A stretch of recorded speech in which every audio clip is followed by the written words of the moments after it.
Que a paz de Deus e a graça e o amor de Jesus Cristo seja com todos vós. Paz e graça, shalom e a paz do Senhor Jesus. Alguém tem me perguntado a respeito do que eu acho sobre o conceito de igreja. Então, dentro daquilo que eu compreendo, não sou nenhum doutorado no assunto, nenhum teólogo, mas eu vou falar aquilo que eu compreendo. Pode haver alguma divergência, porém, é o que eu entendo sobre a igreja. A palavra igreja, ela vem de uma tradução grega, que era iglesia, significando também assembleia. Já no Novo Testamento, usava-se o termo das seguintes maneiras. Reunião popular comum, está escrito lá em Atos 19, 32, 39 e 41. Também congregação dos israelitas no tempo do Velho Testamento, Atos 7, versículo 38. Reunião de crentes para cultos, 1 Coríntios 11, 17, 18, 14, 19, 34 e 35. Um grupo local de crentes associados para fins de culto e de serviço a Deus, Atos 5, 11, 8, versículo 3 e etc. O conjunto de todos os crentes de todo o mundo, Coríntios 15, 9, Gálatas 1, versículo 13 e Mateus 16, 8. E no sentido mais amplo, o conjunto de todos os redimidos, que está também em Efésios 5, 23, 25, 27, 29 e Hebreus 12, 22 e 23. Então, igreja é onde se reúne o povo para louvar a Deus. Isso não quer dizer que é um prédio, que é uma construção física, com CNPJ ou com qualquer coisa. Logicamente que hoje, de acordo às leis das nações, existem lugares que a igreja tem que ser registrada, tem que ter a sua documentação legalizada por causa das exigências jurídicas. Todavia, a concepção de igreja não quer dizer prédio, não quer dizer um salão ou qualquer tipo de edifício, mas a concepção de igreja quer dizer reunião. Quando nós nos reunimos para louvar a Deus e numa comunhão, numa fé, dentro daquela mesma comunhão, daquela mesma fé, então ali em Cristo Jesus, nós se reunimos e ali se torna uma igreja. Pode ser até uma casa, por exemplo. Vemos que em Atos dos Apóstolos, no capítulo 12, quando Pedro estava preso ali na prisão, porque tinha anunciado o evangelho, estava passando aquela dificuldade por estar falando de Jesus Cristo. Bem sabemos que todos os que pregaram ao Senhor Jesus foram perseguidos. E até hoje nós sabemos que em muitos lugares há perseguições, não é? E Pedro estava ali, diz aqui no livro de Atos, se alguém quiser acompanhar, e depois que Tiago tinha sido morto, Pedro foi levado à prisão para ser apresentado ao povo depois da Páscoa. E seria morto também. Mas Pedro foi preso calmamente, não se revoltou com aquilo. Vejamos que Pedro até estava tanto em paz, porque uma pessoa que sabe que vai morrer no outro dia, ele não consegue dormir. Bom, pelo menos eu não conseguiria. E ele dormiu entre dois soldados, ligado com duas cadeias, e os guardas diante da porta guardavam a prisão. Ainda tinha guardas diante da porta que guardavam a prisão. E o Senhor veio com um resplendor de luz, entrou na prisão, um guarda por certo caiu para um lado, o outro caiu para o outro, e ali Pedro estava dormindo. O anjo tocou na ilharga de Pedro, mandou ele se levantar, e quando ele se levantou não precisou o anjo quebrar nenhuma cadeia, não precisou nada. Apenas Pedro se levantou e as cadeias caíram, E o anjo disse para ele: agora cinge-te, quer dizer, coloca a tua roupa, a tua capa, não é? Que se usava naquele tempo, coloca as tuas alpargas e vem. E ele fez assim, lançou nas costas a sua capa e saiu. E começou a seguir o anjo, e ficou um pouco preocupado, porque não sabia se aquilo era um sonho, se era real, mas ele foi. Pensava até que via alguma visão, quando passou a primeira porta, a segunda porta, chegou até a porta de ferro, que dá para fora da cidade, e ela se abriu por si mesmo. E tendo saído, percorreu uma rua, e logo o anjo se apartou dele, diz a palavra. E vocês podem ler no versículo 12, de 12 de Atos, que ele, considerando nisto, foi à casa de Maria, mãe de João, que tinha por sobrenome Marcos, onde muitos estavam reunidos e oravam por Pedro. Quer dizer, naquele lugar tinha muitos reunidos, era uma casa. Então, esse lugar onde Pedro foi, onde estavam reunidos, era uma igreja. Embora não tinha ali um nome, mas ali estavam eles reunidos em nome do Senhor Jesus. E a palavra de Deus, o Senhor Jesus disse: aonde houver 2 ou 3 reunidos em meu nome, ali eu estarei junto com eles. Então, nós não vemos no Novo Testamento nenhum lugar específico dizendo o nome de alguma denominação. Apenas podemos compreender que nós fazemos parte de uma igreja viva, de uma igreja que ligada à cabeça, que é Cristo, porque Cristo é o cérebro, é a cabeça da igreja, ele que comanda a igreja. E estando dentro da autoridade do Espírito Santo de Deus, da autoridade da palavra de Deus, da autoridade do Senhor Jesus, do próprio Deus, nós estamos então fazendo parte de uma igreja viva, de uma igreja que não é constituída por um presidente, um vice-presidente, um conselho fiscal ou qualquer coisa.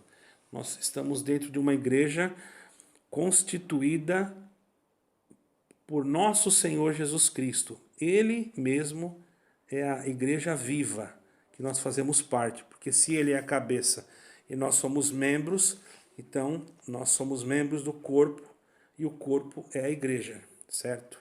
Tanto é que ele vai vir buscar a sua igreja. Se nós formos em Apocalipse, também, no capítulo... por aqui para que os irmãos possam ver, que fala da igreja, fala da vinda do Senhor, né? E fala também, no capítulo 7 do livro de Apocalipse, né? A visão dos mártires da glória, na glória.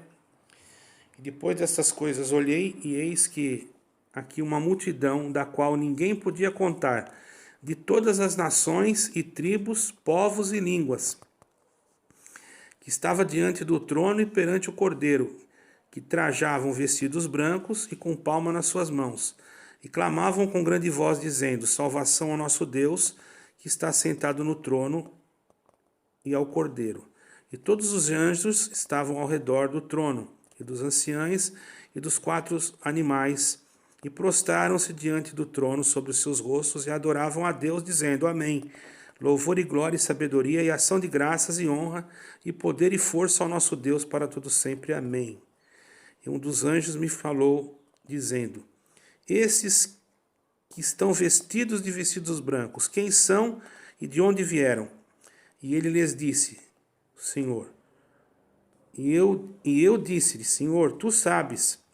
E ele disse-me: esses são os que vieram da grande tribulação e lavaram os seus vestidos e branquearam no sangue do Cordeiro.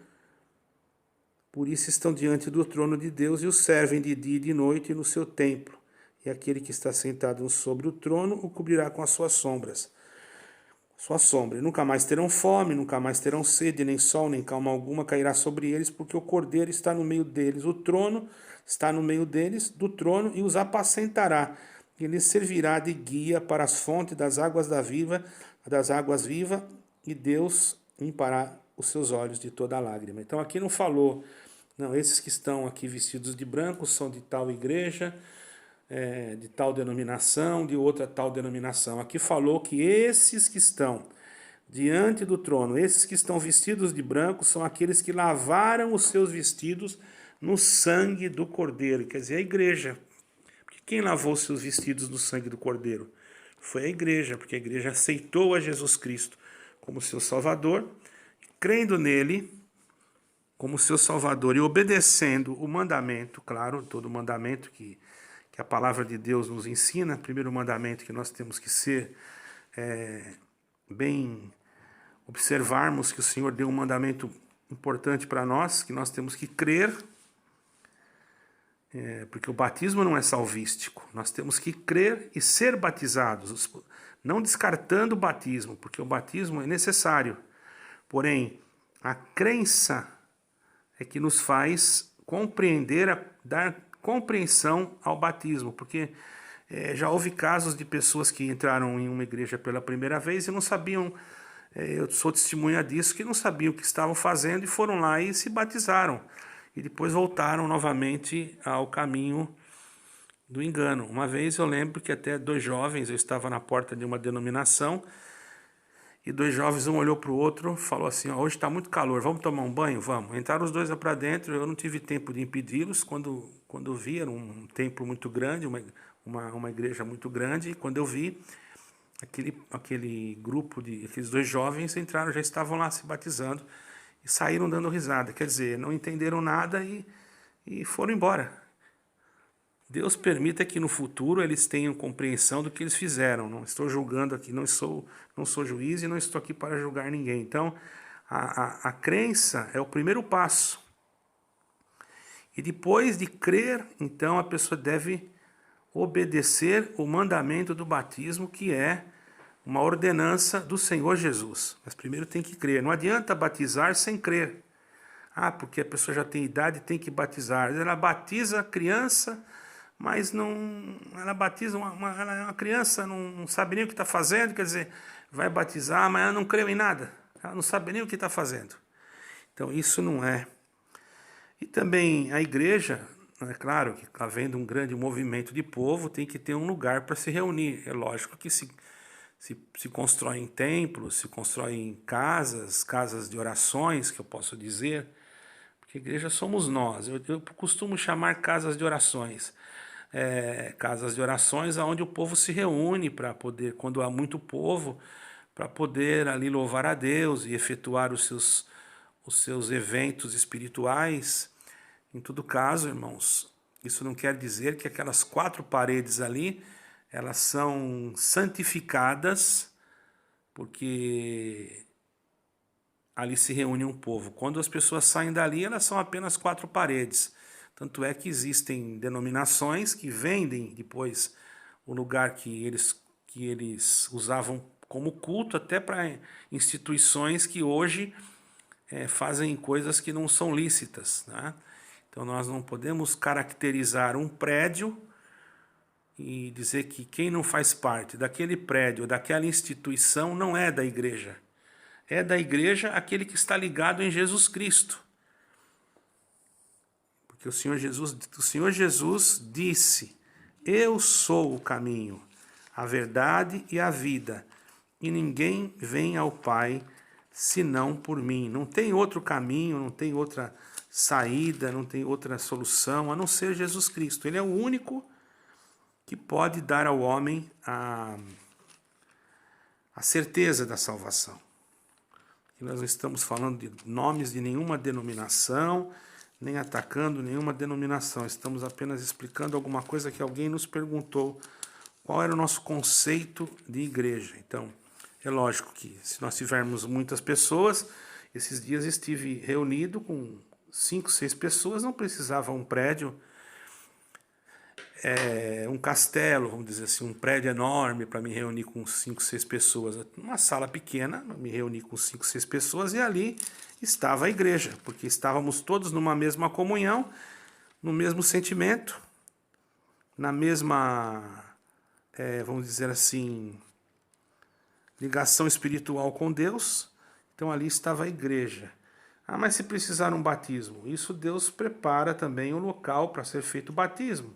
Agora, se nós tivermos condições de termos um lugar específico, é claro que nós, né? Mas não precisa ser lugares muito suntuosos, cheio de muito luxo, que gaste muito dinheiro, porque hoje o povo sofre muito, o povo trabalha para ganhar o pão de cada dia, tem muito sofrimento, e nós devemos pensar nisso. É melhor atender um pobre do que construir um prédio e fazer uma igreja.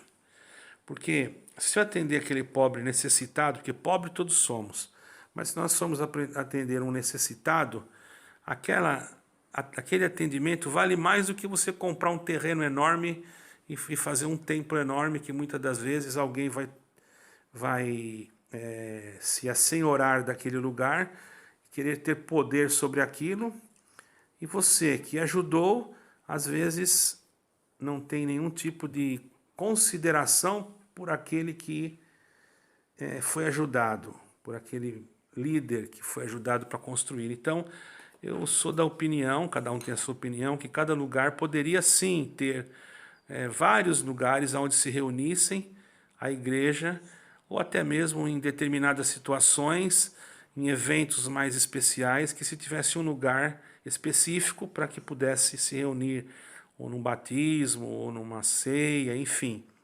Todavia, a igreja, ela existe e ela é o corpo de Cristo, mas não é uma igreja CNPJ, que é o corpo de Cristo. Não pode haver exclusivismo. É claro que existem igrejas existem reuniões, vamos dizer assim, que passam do limite, com coisas de heresias e etc. Mas nós não vamos entrar em detalhes, porque não somos juízes. Cada um deve julgar segundo aquilo que está escrito na palavra de Deus. Então, se alguma dúvida a respeito do que eu estou falando aqui, é fácil de entender. É só pegar a Bíblia e procurar, e você vai encontrar que a igreja é o que eu acabei de falar. É uma reunião de pessoas aonde se tem a mesma comunhão e aonde se adora ao mesmo Deus, certo?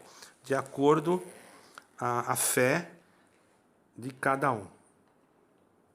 Então, irmãos, é isso que me dá a força de gravar esse vídeo. Se alguém tiver outra opinião, eu não vou contestar, porque aqui não estou para... Esse canal não é contencioso, é um canal explicativo. Cada um deve ter respeito nos comentários também, porque nós não estamos desrespeitando nenhuma doutrina, nenhuma fé e nenhuma crença. Essa é uma opinião minha, posso estar errado, não sou perfeito, mas a palavra de Deus, ela é perfeita. Deus abençoe a todos e que Deus possa proporcionar um excelente dia para todos. A paz de Deus, paz do Senhor, shalom e paz e graça. Deus abençoe em nome do Senhor Jesus. Amém.